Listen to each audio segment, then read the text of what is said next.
Hi there, my name is Trills, welcome to Soundpaint, welcome to our new ultra deep sample disco strings. Or should I say studio strings. This library features 7 pristinely beautifully captured violins, and it's really an all-purpose string library designed for rhythmic compositions. So yes, it's disco, it's the most comprehensive collection of disco samples ever done for string writing, but it's equally as good for pop, R&B, soul, funk. Now, before we get started, let me just preface that we have 2 different tutorials for this library. We have this one here, where I've made about 2 handfuls of mini demos. We're going to talk about how to compose with disco strings in context to different instruments, in context to different styles of music. But I also made another tutorial where I'm just playing through all the individual articulations in the library. This is really based on feedback we've gotten from you guys. Some prefer to have the more sort of naked exposure of the library in its standalone condition. Others prefer to hear it in context to music, which is what we're going to do in this video. It's been a long journey for me to create this library. It began about 18 months ago. I spent the first 6 months in pre-production. My intention was to have the ultimate toolkit of disco strings in front of me. So I took my favorite 10 disco tracks of all time, particularly known for their string writing, and dissected them down in great detail. So I knew I could recreate them, not just sort of in a mock-up way, but completely realistically. One of the beautiful things about this library is that we had to create new technologies and new sampling techniques to accommodate the technologies, so I could truly do all this sort of more elastic type of string writing. But before we get into it, allow me just to take you down the history lane of disco music. It all began supposedly in the early 1970s in the discotheque or the dance scene in New York. There are 2 tracks that are often attributed to being the birth of disco. The first one is the beautiful track by Manu Dibango called Soul Makossa. You'll immediately know it when you hear it. It had a very unique groove, and that groove is often attributed to being one of the catalysts of this sort of disco kind of vibe. Of course, we also have the very famous and probably more known Barry White track called The Love Theme, perhaps the greatest, at least disco love theme ever written. You will immediately know it as well. Those 2 tracks are often attributed to being the start of the disco movement, and when you combine the 2 and listen to them, we sort of have the deeper fabric or soul of disco. But perhaps more importantly is the fact that the LGBTQ++ movement adapted disco in the early days to become their anthem of freedom, liberty, expression, unity, and really for the individual and the music to allow everyone to be their colorful selves. And it's beautiful for me because it's not just that disco is this sort of light-hearted dance music, it actually had cultural implications. Now, it wouldn't be the world of disco without some extra drama sprinkled in. One of the more known events in modern music history was an event at a Chicago baseball stadium on the fateful night of July 12, 1979. There's a disgruntled DJ, and you have to imagine this is the highlight of the disco period. There is disco in the ether of the radio station. There's a DJ who was just upset about it all. He was just tired with disco. And between these baseball games, he would announce that people should bring in their disco albums and they would blow them up on the stadium. And alas, this is America, baby. They blew it up and did damage to the stadium, and they had to postpone the baseball games, and it became a huge thing. The media really picked it up as the death of disco, and it had an impact on the movement. But behold, disco never died. It rose like the phoenix from the ashes into a variety of new music forms. We can think about the early days of hip-hop. Rapper's Delight is essentially a disco track. We can also think about house music, for example, today, which is essentially like electronic, like disco music.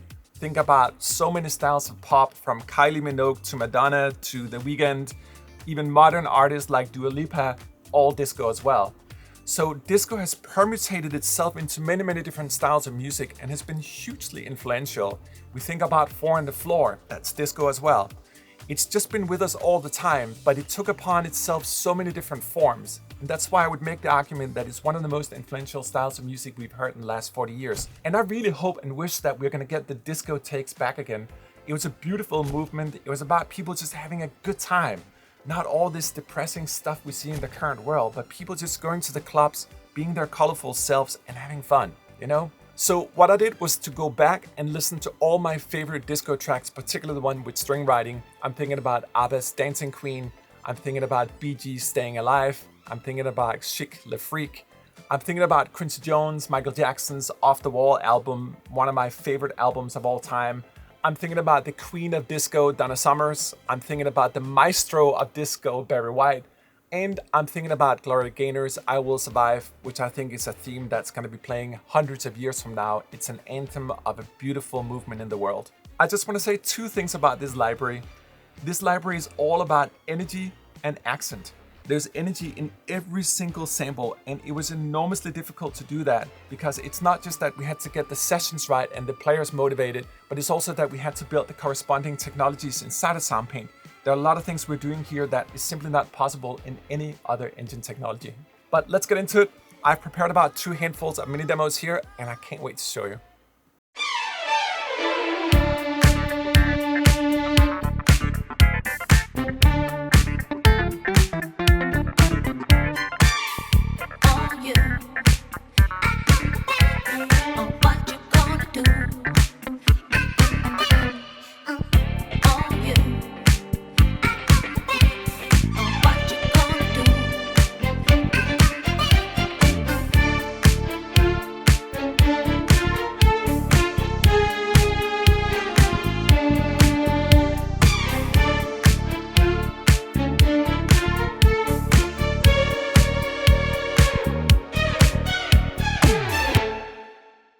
So this is the first out of about 10 mini demos we're gonna dissect and listen to. Let me just isolate all the disco string tracks here in standalone fashion so we can just hear what's going on in the string world. Most of the other instruments are coming from Soundpaint, including a beautiful Jupiter 8 as well.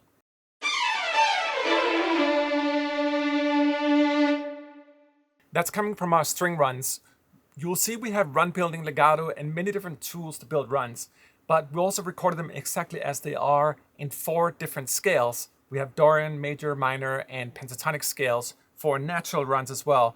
They're round robin based. They go both up and down. So in this case here, I was doing like 3 runs like.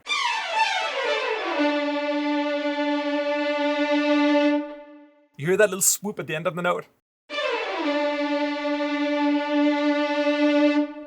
That's what I'm talking about in terms of having energy in the library. You can hear it in every single note. You know? Now, when you conduct the players, you have to tell them to keep up the energy and then add that little extra sort of spice in the end. This is where sampling sort of separates from mundane sampling to really energetic sampling, which requires a better and deeper understanding of how to work with orchestras and so forth.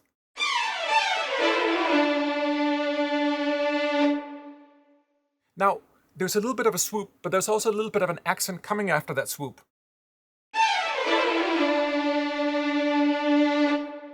That's coming from our spiccatos.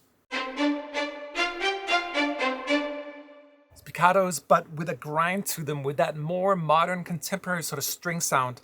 It's all a little more gritty and pointy.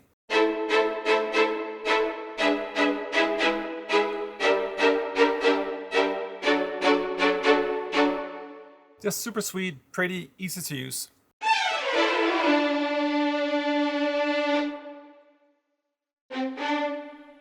What's that? That sounds a little bit like legato, but is it? So that's actually coming from our 2-note ornament. If we look here in the browser, we have new sections called Ornaments, 2 notes, 3 notes, and 4 notes. These are brand new articulation types we've developed for more rhythmic writing, both for disco, pop, funk, R&B, soul, where you need more kind of movement in the strings, more movement on the bow, a little more grit and grind.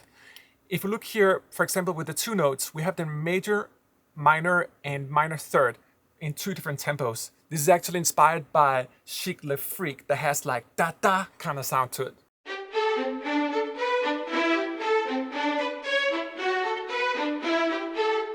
So we can do disco, but we can also play in more classical fashion. And for every single ornament we have, they go both ways, so both forward and backwards.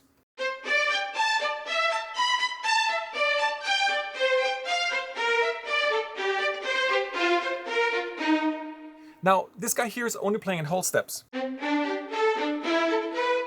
Or down. Now, let's say we want to do another interval than that.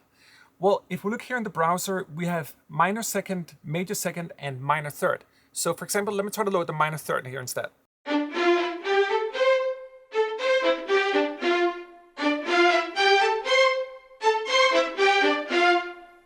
Now imagine what happens once you start combining all these different ornaments together.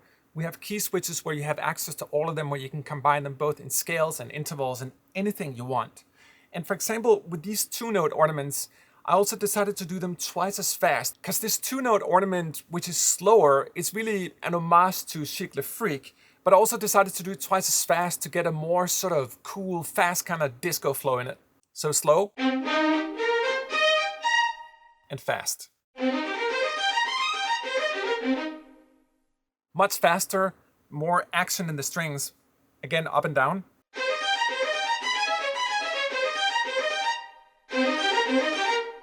So very different kind of vibes to them, even though it's the same interval, it's just played a lot faster. Now we have our time stretcher as well over here, so we can stretch these to become anything we want. Let me just slow this one down a little bit. Or notably slower. Or faster. Now, it wouldn't be a disco library without the infamous disco falls or disco drops. These are elaborate. They're also round-robin sampled per note chromatically, but at 3 different speeds as well, because I wanted to make sure that between using the time stretcher, we actually had enough variation of the infamous disco fall, so I would never, ever have to record it again. These are super fast falls. This is as fast as you can drop on the strings. Now, you'll notice we have a spiccato here as well. I just added that in case you want a little more of an accent on the initial hit. There's a tiny bit of a difference here. With spiccato. Without. So it's just there in case you want more of that percussive accents. What I've learned in studying disco and talking to people that know way more about it than me is really to think about the music in terms of accents all the time, particularly for string writing here. So that's why I like to add these to the parts, spiccatos, marcatos, on top of other articulations, so you can choose whether you want that little extra accent or not. So this is the super fast one. This is the fast one. It's a little bit slower. And then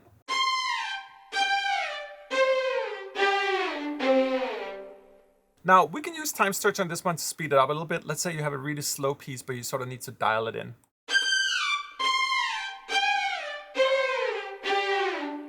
And they're so lovely detuned as well. Because the players are dropping, the pitch is a little bit sort of facey maybe, but it's perfect. Back to the super fast. Triple octaves on falls is like the best thing for like super accentuation.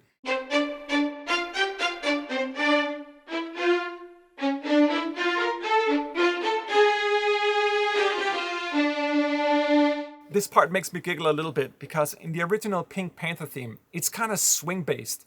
But for the most part, when you listen to disco, like back in the day, some would try to write Beethoven, for example, it's always a little bit stiff because it was like classical writers and they don't traditionally do swing. So for me to stay true to the style of disco in the sort of original fashion where they would do mock-ups of other tracks, which is a part of the whole disco tradition as well, I like to write a little bit stiff. So that's why it's like I'm using ornaments, but in not a swingy kind of way, but more like straight note.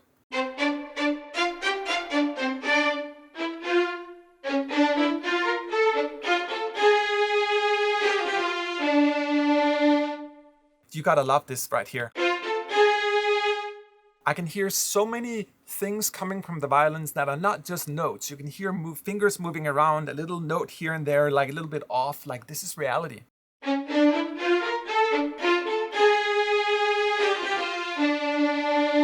Right? You hear it? Just like overtones, harmonics.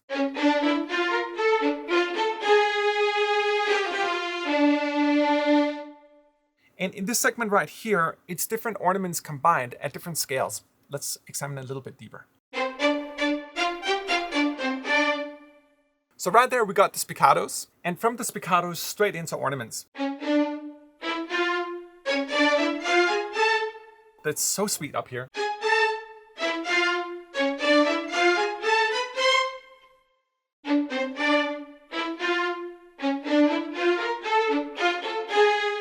And right there, it's a combination between ornaments and spiccatos.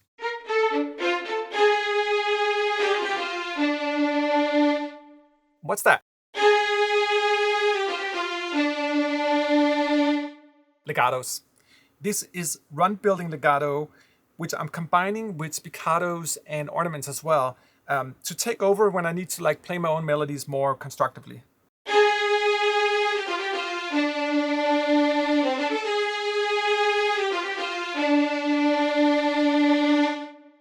And this is a run-building legato. It's very fast. There's both movement on every single note change. That allows me to build runs in a more sort of natural fashion. It's not super clean and pure. Nothing is in the world of run. Time is of the essence. Fingers are moving very fast over the strings. There'll be natural imperfections. That's the beauty of the string world.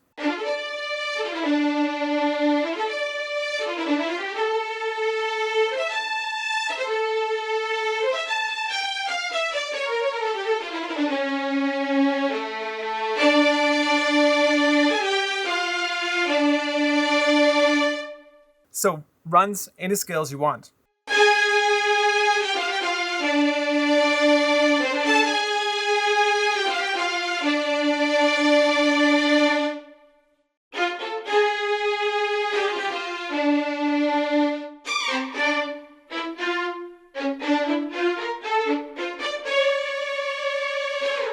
We got trills.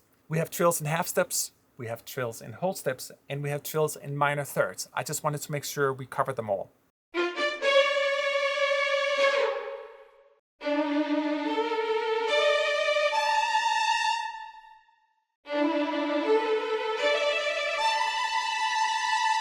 So disco, and minor thirds.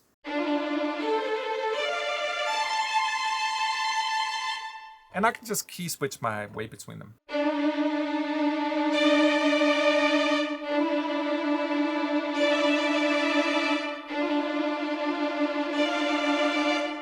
So I can naturally go any way I want between them. I also added a tremolo here in the fourth.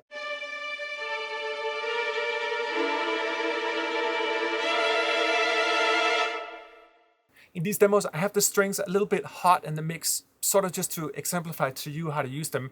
I would normally probably come down a little bit in a true mix. They're just a part of it here. So when it comes to all these articulations, I think it's about really learning to use them in a unified or unison sort of fashion. It's not always that we have to write for 2D. We can play different things with multiple notes, but there's a stringency and sort of string logic to it, if you will. Learn to use them in the right way.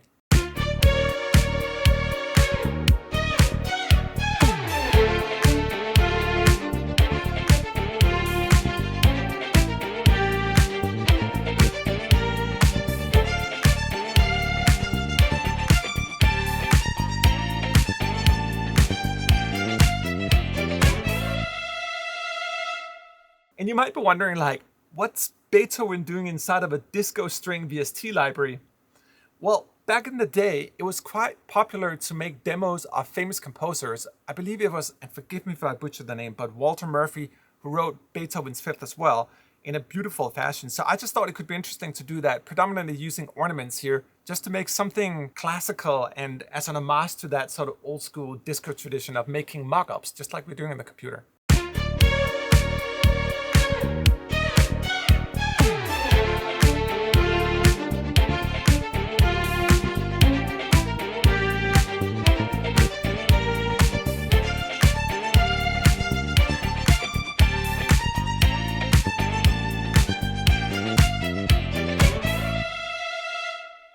It is actually not that complicated. If we just isolate the strings here, we got spiccatos, marcatos, and 4-note ornaments.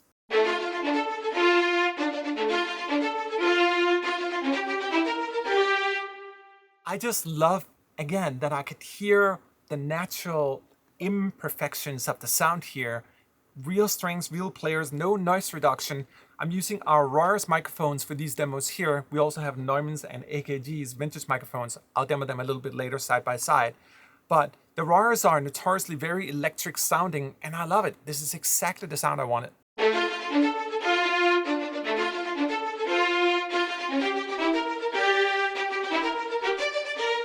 You just can't do that with short notes alone. It doesn't matter how many spiccatos or staccatos or marcatos we sample, they have to be used in conjunction with actual ornaments as well. There's legato inherently happening even when you play fast notes and strings as well. So that's why I've sampled all these different ornaments and using them together. If you just listen to the ornaments isolated, they go like.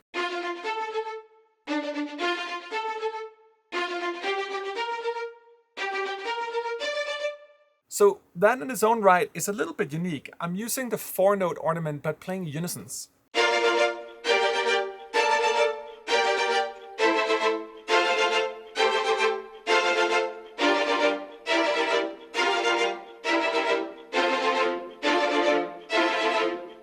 They're so sweet and alive. You combine that with spiccatos and marcatos and you get.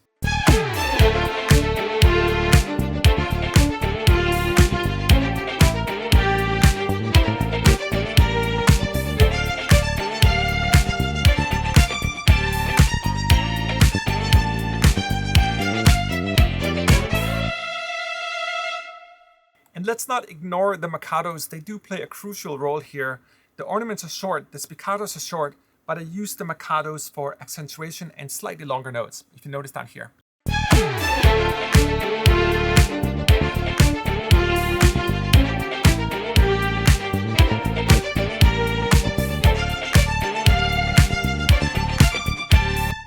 Everything in this library is sampled with round robin, ornaments, and marcatos, for example.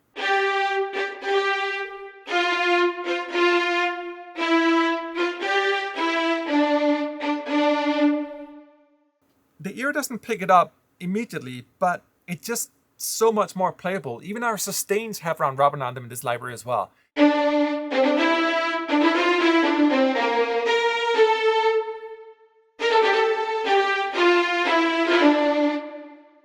And a little bit of attitude on the marcatos as well. Slight bump at the end.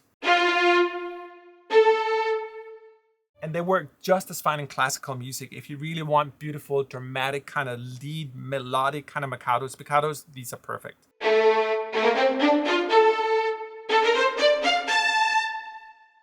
Isn't it beautiful how we have a full body in the sound as well? Let me just go in here and remove the effects and just listen to the sound completely raw here. It's a very dry room. But it has a life and electricity in it.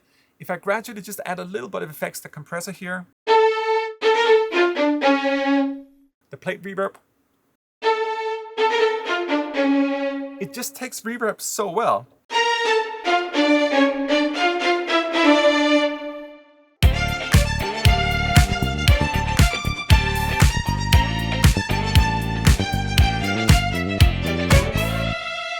Oh, let me just stop it right there. I released this as a teaser and someone was kind enough to ask like, what's that beautiful bass playing in the background for this piece here?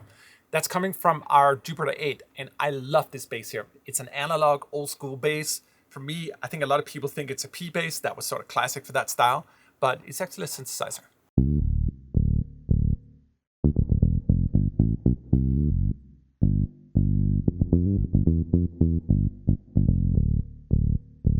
Is that the most funky bass groove ever written? Yeah.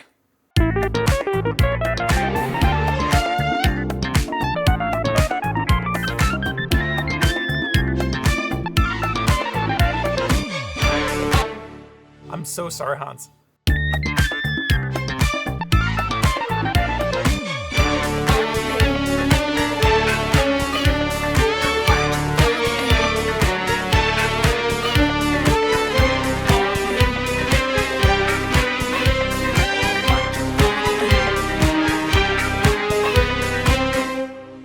I mean, who doesn't like the theme from the beautiful Hans Zimmer Dune movies? I just thought, in the tradition of disco, we have to uphold it, right? We have to take like these beautiful contemporary scores that are inspiring us, all old classics, and then almost put them through this sonic mockery. But I mean this with the greatest respect. I just thought it could be super fun to try to take something like very contemporary and then try to write it for like disco strings.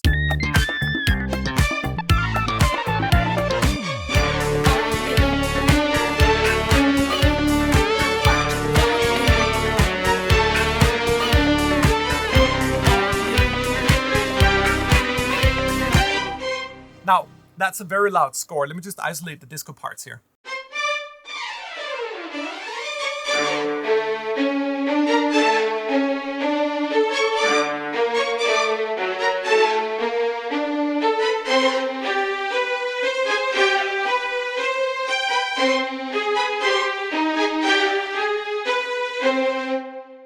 So Marcatos, runs, falls, all combined in a beautiful concoction. And then it occurred to me, like, the Dune theme, for whatever reason, inspired me to think about the Knight Rider theme, which has a little bit similarities in terms of these sort of unique interval jumps.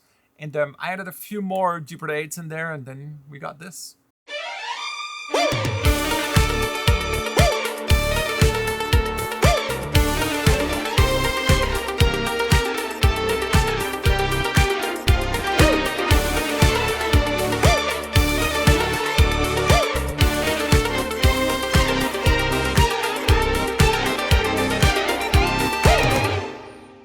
This is my favorite part of the demo.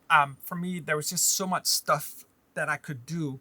I was inspired a little bit by the Knight Rider theme in the beginning, and then I just heard some other notes that took a departure of it. Let me just isolate the disco parts here.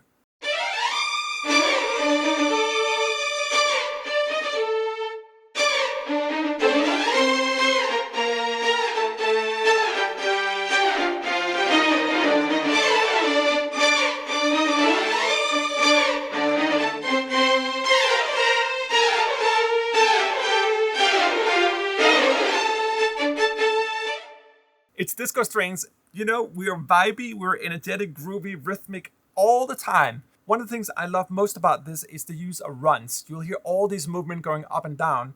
We recorded runs in 4 different scales: minor, major, Dorian, and pentatonic. In this case here, I'm just using minor runs playing up and down.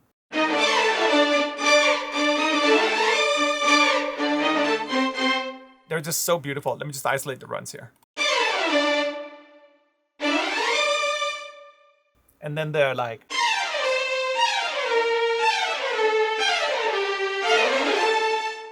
It's so nice with the runs because we got sustains at the end of them. So I can play them in many different ways while they're running. And I encourage you to do that. You don't have to play them statically. Runs are so fast and muddy that you can combine them in many ways. Let me show you what I mean. So for example, that's one way of playing them. Or we can go like...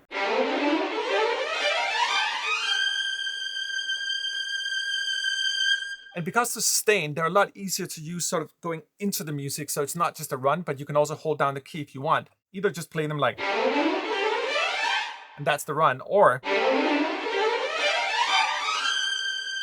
together.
Let me just try to do justice on the keyboard. It's almost like the samples are better than I am. I shouldn't be intimidated, but I am.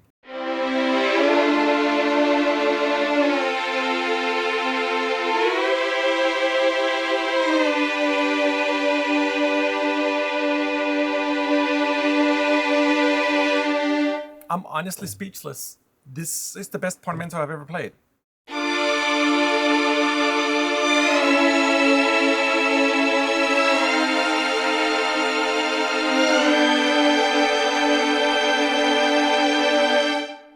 It's also so sweet because all our legatos have unlimited polyphony. I can just play it like a piano. I don't have to think about overlapping notes and all the sort of usual pre-gen legato stuff.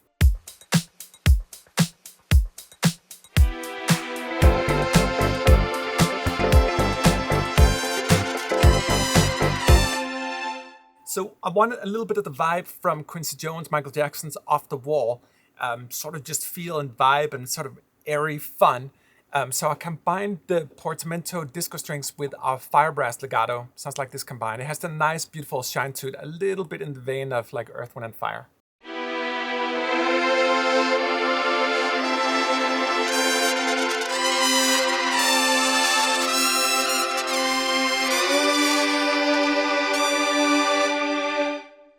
In standalone, this is the Portamento.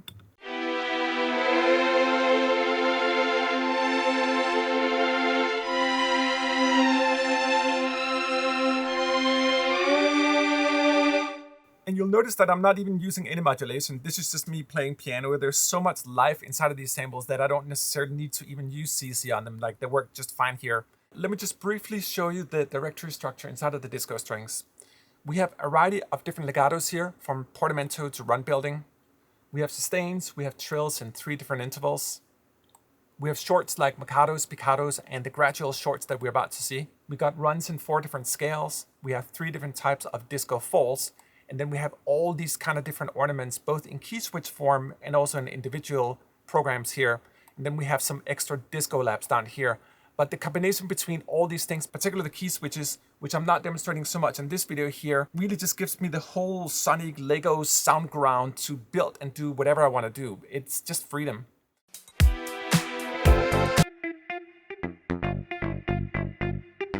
So that cool little like licky guitar is coming from our 2020 Transition PRS. Really a gorgeous sample instrument, and another instrument that we can only do in Soundpaint. We are morphing through different articulation techniques on the guitar.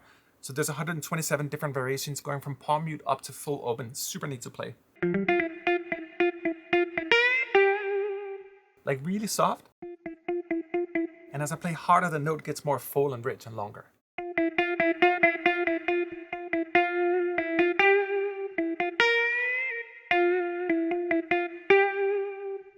And this ability to morph between notes is actually something we put inside of disco strings as well. Let me try to just briefly show you what we call dramatic shorts.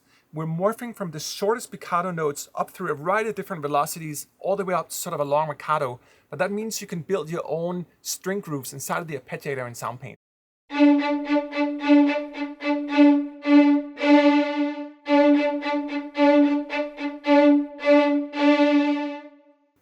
What's going on is that the harder I play on the velocity, the longer the note gets.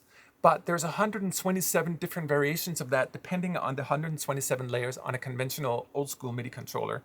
So if I play super soft on the keys, I just get like gentle spiccatos, but if I play a little bit harder, you can start hearing that the note sort of gets a little bit longer. So we can go from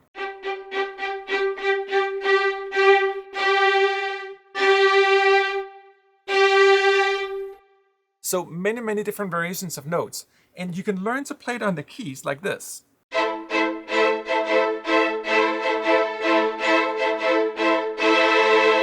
So depending on how hard I play, I can alternate the length. I just happen to love to use this in the arpeggiator because I can really sculpt my groove in there and sort of have control over it.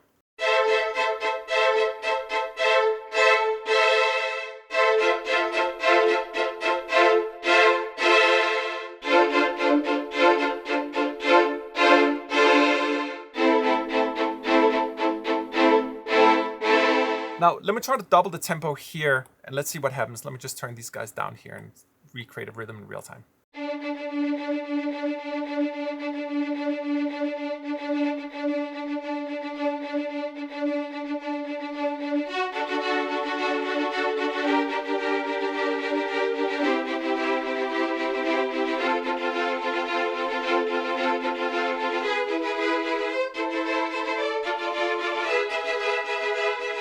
You know, it gets very groovy once you have it inside an arpeggiator. It's really the right environment in many ways for dramatic string writing.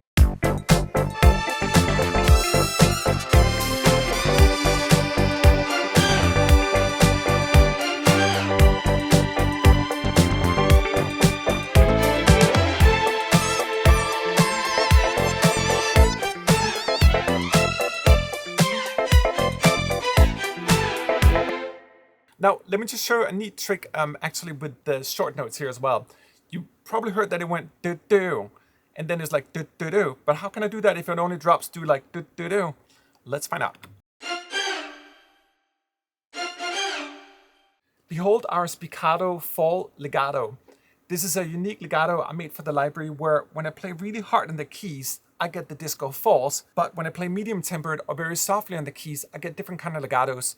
One of the cool things in Soundpaint is that we can build our own layered legatos very easily. All we got to do is to go into sound mode here and then add a specific block for our velocity. So for the falls here, I'm telling the computer like, hey, you're only going to trigger on the very hardest layer, which is 127 on the keyboard, whereas the other legatos are triggering in different velocities. For example, this guy here, which goes up to 126, meaning that it doesn't play when the fall is playing and vice versa.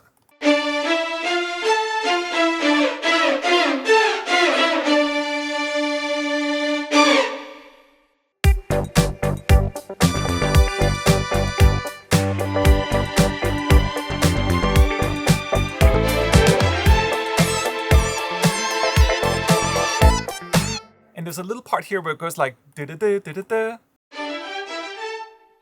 That's coming from our 2-note Ornament Pentatonic scale.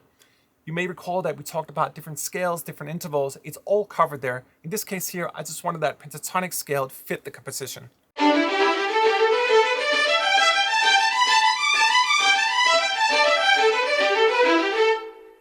And when I play the same key, I get a new variation every time. So that's why you can go like.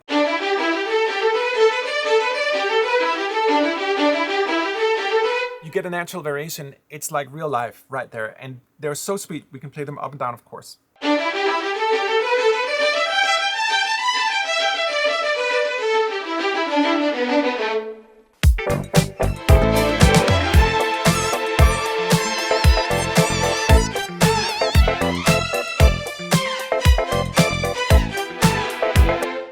And this part here is also using the fall legato we looked at before.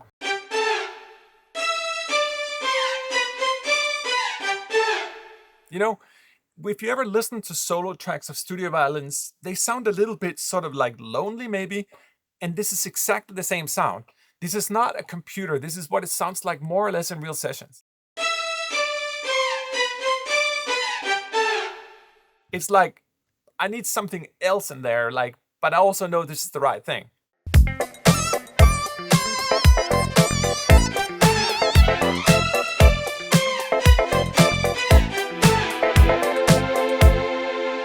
And then I'm using a little bit of the Dorian runs here.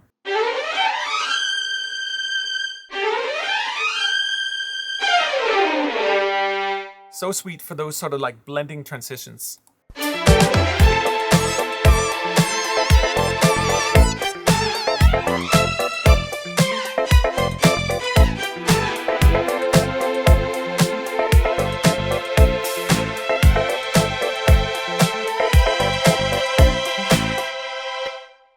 They have sort of a Herman sweet romantic, Alex North, old school Hollywood kind of vibrato quality to them, these Portamentos.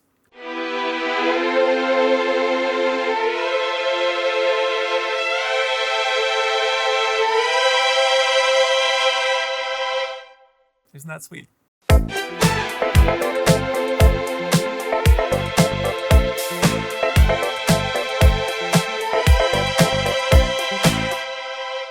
Because there's this old school tradition for making MIDI mock-ups, and you should look them up, even in the early 70s, they exist all the time, like taking famous tracks. For example, Star Wars was completely remade as an entire disco album. There are so many of these. Anyway, speaking of Star Wars, I decided to do this.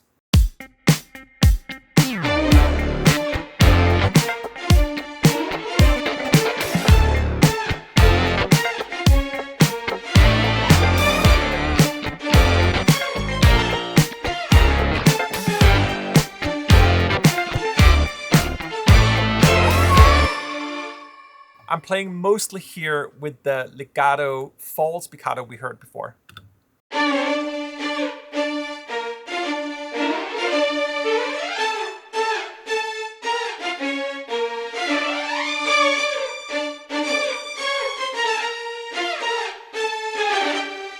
And I'm just sprinkle a couple of runs and a couple of ornaments here and there from our 2-note ornaments here as well. On top of it, it's nothing special, but it just helps adding that little bit. For the most part, like the main driving is done by the legato. It just goes to show that we don't need that many ingredients to really make a real track.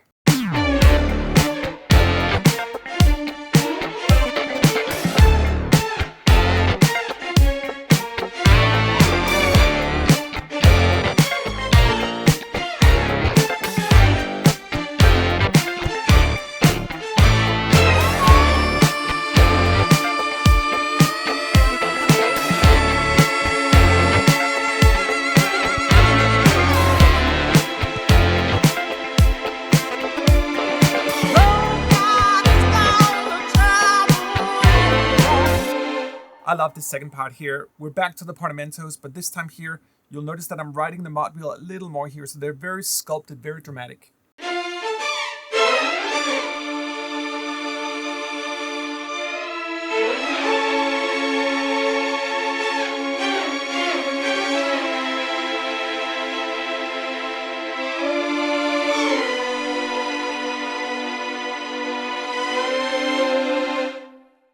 And then I have Terry, which is the beautiful vocal library in Soundpaint playing underneath. She's just such a great singer, so super expressive.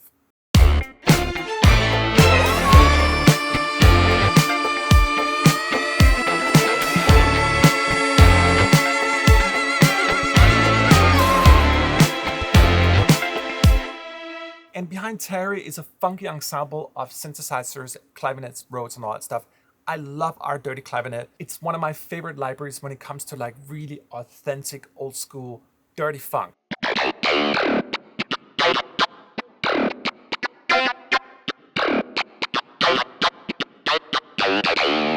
That's like strong, distorted kind of sound that's on top of it. It's coming from the Mutron.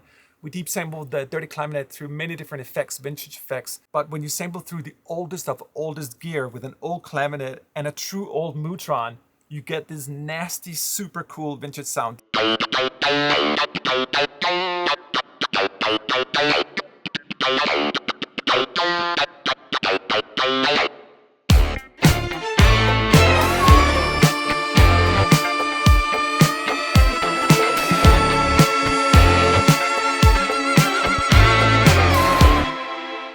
I love this segment here. First a run.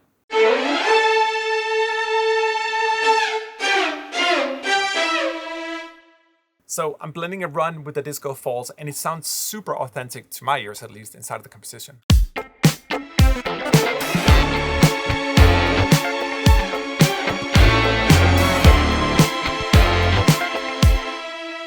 Here's another quick little mini demo, this one just using different kind of ornaments.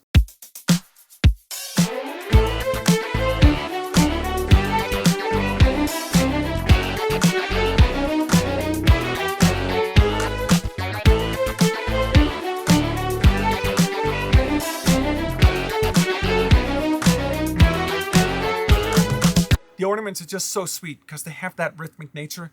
We can see in the sequence here that they're being repeated.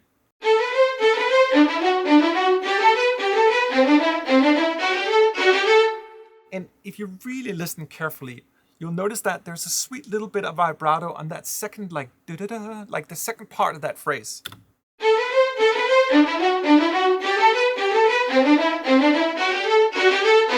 It's those tiny details that makes the difference. So in doing these sample projects, it takes not just an enormous amount of time, but an enormous amount of time, retake, and knowledge as well, both between me, concertmaster, violinist, conductors, people I speak to that have done this in real life, and really pay attention to shaping each note.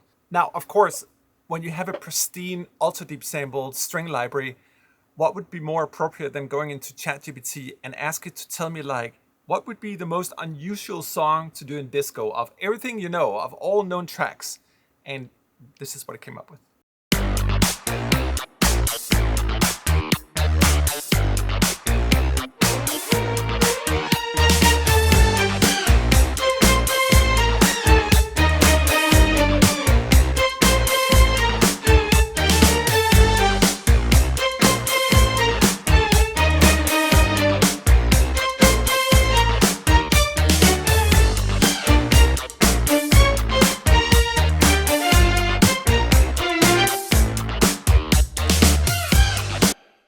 you're probably speechless, and I'm speechless as well. Like, what an atrocity. Humor is almost underrated in music. Like, it's always so serious. It's gonna be cool and sexy and all that. And this library is, but it's also just fun to like throw some crazy shit at it and try to like see what would happen if I wrote like a kind of stiff sounding string ensemble for a heavy duty all time greatest rock track. I hope this video has made a little bit of sense. I just wanted to throw the disco strings at a variety of different tracks, kind of get a different vibe for how it works in context of different styles of music. And as I mentioned in the beginning, I do think this is one of the most influential styles of music. I truly cannot wait to hear like what you guys are gonna do with it. Where are you gonna take it? What's coming next? What's like post Dua Lipa?